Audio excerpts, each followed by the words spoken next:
Gemini. Today we're going to look at June 25th, 2025. That's the new moon in Cancer. We'll look at Gemini Sun, Moon, and Rising with specific messages for each. We'll look at numerology and astrology and the tarot cards, and we'll end the reading with advice for your sign. And in the description box below, I have links for meditations for each of these tarot cards that I drew for you today. So let's start with numerology, and the number for today is 22. 22 is the master builder number. It's a powerful vibration of manifestation, of vision, and practical magic. It supports you in building something solid and meaningful from the dreams in your heart. So for Gemini, this number's grounded energy helps balance your naturally fast-moving, idea-rich nature with the patience needed to bring something real to life. So you might decide to stop talking about a dream and finally do something about it, whether it's launching your own project, outlining your memoir, or hiring a coach. You realize success isn't just about ideas, it's about consistent, tangible action. In astrology, the new moon in Cancer activates your second house of values, money, and self-worth. It's the perfect time to plant seeds around finances, confidence, and material security. The sun and moon are together in Cancer, your second house, and they're going to talk about finances and self-worth. So it's time to redefine what security means to you. Do your finances align with your values? Are you earning in a way that reflects your worth? So you might start a side hustle, renegotiate a salary, or decide to finally invest in something meaningful to you, like a certification or a savings plan or a creative business. Mercury. Mercury is in Leo. That's your third house. That's communication, ideas, and siblings. So your words are magnetic. You may feel bold and expressive, ready to pitch ideas, to write, or connect with people from your past. So you could call up a sibling and clear the air about something old, or start outlining what book idea you've been flirting with.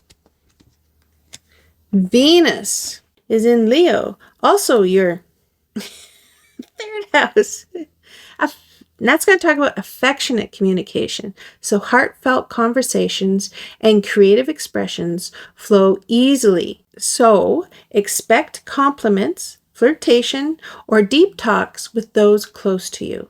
So you might find yourself writing someone a loving message, launching a blog, or reconnecting with a childhood friend in a meaningful way. Mars, that's at Taurus, and that's your 12th house. That's going to talk about subconscious drive and rest. You're recharging. Mars here asks you to slow down, reflect, and take inspired action from a grounded spiritual place. So here's the real life example. You might have a moment of solitude today, journaling, meditating, or even dreaming about what you want next. Rest isn't laziness. It's part of your strategy. Let's look at the cards. The first card I pulled for you is the Nine of Cups. And the Nine of Cups talks about wish fulfillment and emotional satisfaction and contentment. So the Nine of Cups is known as the wish card.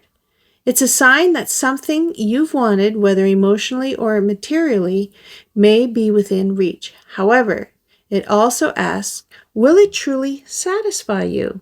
So you might receive something you've been longing for, whether that's an opportunity or a compliment, relationship offer, or even just a day that feels good. But afterward, you may find yourself asking, is that really it?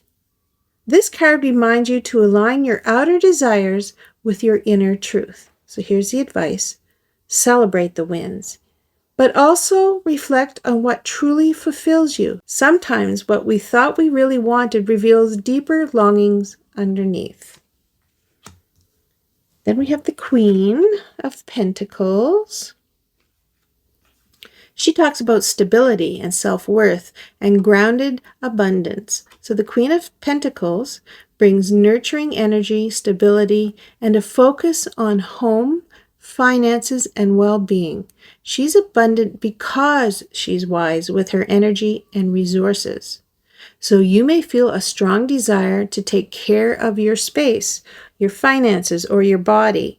Perhaps you plan a budget, declutter your home, prep healthy meals, or help a loved one get organized. You could also feel called to invest in your own comfort. Maybe it's time to buy yourself something cozy and luxurious, guilt-free. So here's your advice. Ground yourself in simple pleasures. You don't have to hustle for worthiness. You are enough, and it's okay to enjoy what you've earned. Now we have the devil. And the devil talks about temptation and attachment and shadow desires. So the devil asks you to examine where you're feeling stuck or tempted or controlled, whether it's habits or people or fears. It's not a warning, but an invitation to break free. So you may realize you've been overindulging, like too much scrolling, too much spending, people-pleasing, or staying in a job or relationship that drains you. And the devil helps you spot where you're giving your power away. So here's the advice. Awareness is freedom. You don't have to radically overhaul everything today, but noticing the pattern is one step. Ask, what am I afraid to let go of, and why? So today, let's look at Gemini, Sun, Moon, and Rising. So Gemini Sun. Your identity gets a spotlight today, especially around your relationship with pleasure, worth, and personal fulfillment. You're likely reflecting on whether your lifestyle matches your values. So you might feel proud of something you've achieved, only to realize it doesn't feed your soul. Or you might feel empowered to change your financial approach to reflect your truest priorities. Gemini Moon. Emotionally, you may swing between feeling satisfied or slightly unsettled. There's beauty in movement, but also a deep nudge towards emotional self-care and liberation from old emotional traps. You may be deeply comforted by someone today, then catch yourself falling into a pattern of emotional dependence. This is a beautiful moment to reclaim your inner emotional independence. Gemini Rising. Your external image may come across as graceful and capable and in control, but underneath that, you're processing old patterns that no longer fit. Others see your success, but you're looking for a new type of success, one that feeds your soul. So you might receive praise or attention, but quietly start planning your exit from a role or image that no longer feels true.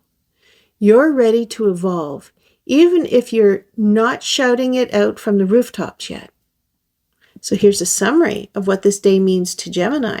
So the new moon in Cancer asks you to redefine value and self-worth, while your tarot cards remind you of both your power and your patterns. So the Nine of Cups shows emotional satisfaction, but also raises the question, what happens after the wish is granted? The Queen of Pentacles grounds you in your inner worth, encouraging self-care, abundance, and practical nurturing. And the Devil calls your attention to patterns that limit your freedom and dares you to take your power back. So here's the real-life takeaway. Celebrate your wins, but don't settle with surface-level satisfaction. Embrace the magic of simple, grounded pleasures. You are enough. Where are you still bound by fear or habit? The door is unlocked. It's up to you to walk through it. Here's the advice for Gemini on this day. Revel in your accomplishments, but be honest about what's still pulling your strings. This is a day to root down, wise up, and gently untangle from the things that don't serve your joy. Pleasure, peace, and power can coexist. Thank you, Gemini, and I hope to see you in another reading.